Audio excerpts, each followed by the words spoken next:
Tsar tank, and I'm basically done. I did go back in, and I was told to airbrush the. I guess it's supposed to be wood around the wheels. I took to my I think it's deck tan or deck wood, whatever color, and I just airbrushed it on low setting on all the way around, even on the inside there, on both sides, and then basically went back in after that and took metallic gray, got the wheel track painted, and then finished it all off with some Liquitex inks, and just did some post shading. And I don't know if you can actually see it on the camera, but there should be little shade marks. It's more my style is more of a subtle style once you get up on it.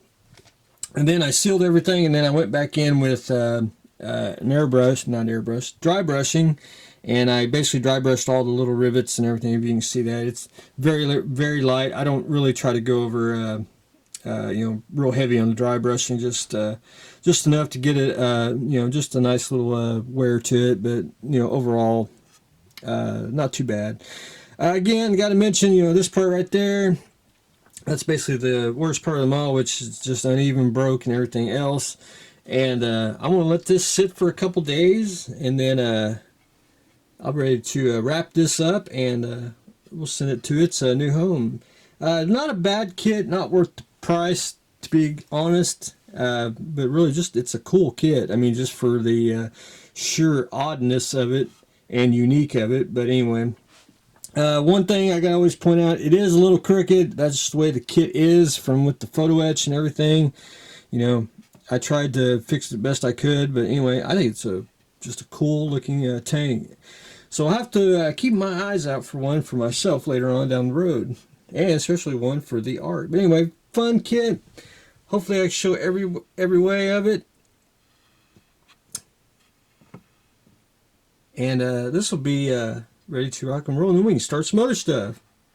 Very fun kit. I mean, time consuming for the resin part and the photo etch and broken parts. But anyway, other than that, I think it's fantastic.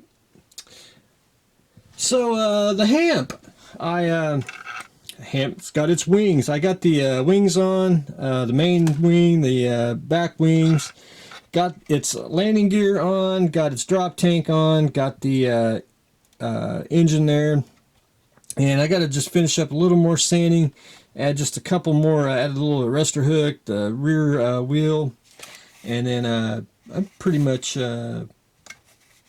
almost done with the assembly. Just a few more parts, just a little more sanding, and I'll shoot some primer on it just to make sure I got everything. And then I'm working on the cowl right now. It's got two options to put. I think one's supposed to be closed and one's supposed to be open, and I don't know, to me it don't look like it fits. It might, who knows. We'll tinker with it and find out if it fits. Hopefully I will be able to get that on, and then get the canopy mask, and so I can start at least get the cockpit painted and put a wash in there and seal it up, and we'll be ready to rock and roll. Because then I got to figure out what the hamp color scheme is, and it's a specific fighter, so I want to have to I got to just make sure there ain't no see if there's any pictures out there of it. But anyway, that is where I stand on it. The petty car, I actually started laying down some paint on the petty car, which is, this is the closest thing you can get to petty blue, which is grabber blue by Model Master. It is an enamel. I do got to clean the airbrush again. It's I had too much acrylic in it, I guess, and and I keep it clean to a point, but stuff does happen. But anyway, I did get the just pardon me, the cockpit. I got it all painted, and it's basically going to have to wait a day or two before I can even basically touch it. I mean, that's just that's enamel paint, and it just takes a while for it to basically cure. Once it gets dry, I'll start painting all the little things in there, and then paint the seat and all that. And to get the sheen down out of the cockpit here, I'll just basically spray not really a flat, but just a clear coat. It'll knock the sheen down just a little bit and won't be super glossy. I did start painting the motor here. The well, I didn't. I'll take my word for it. I want to go look it up. But the heads here are painted black. Most of the engine is blue. There's a few, I want to say silver spots, and I'm giving the short version here. And there's actually an air cooler that goes on top.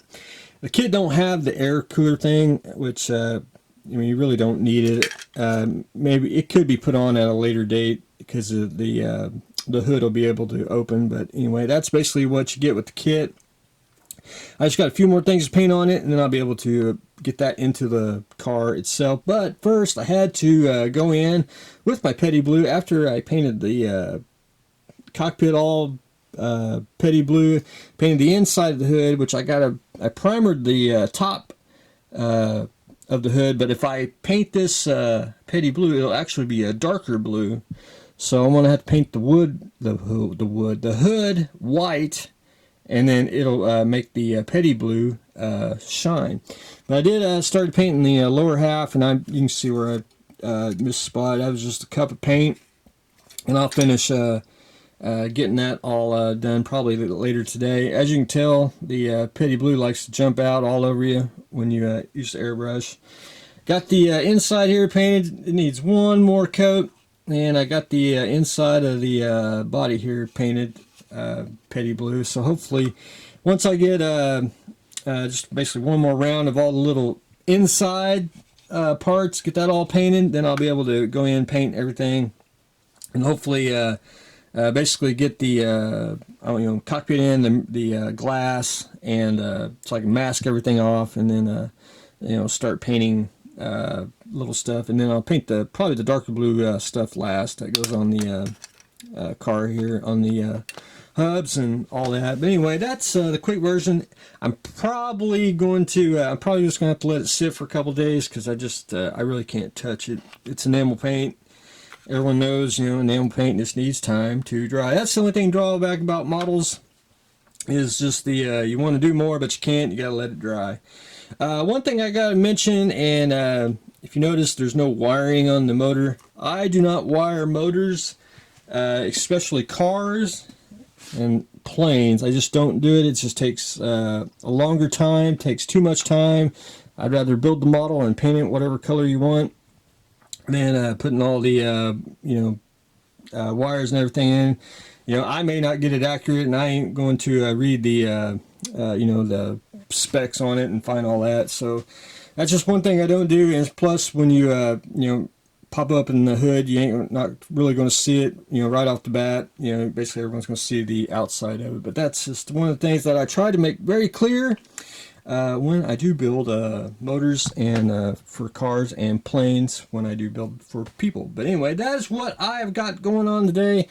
I may have a little, it won't be a shed update, probably a backyard update. But anyway, I got the petty car. We're starting to do the petty blue. I finished up the Tsar tank, and that will make its journey to its new home, and rocking and rolling on the hamp. So that's what I got going on today, so stay tuned for the next exciting episode.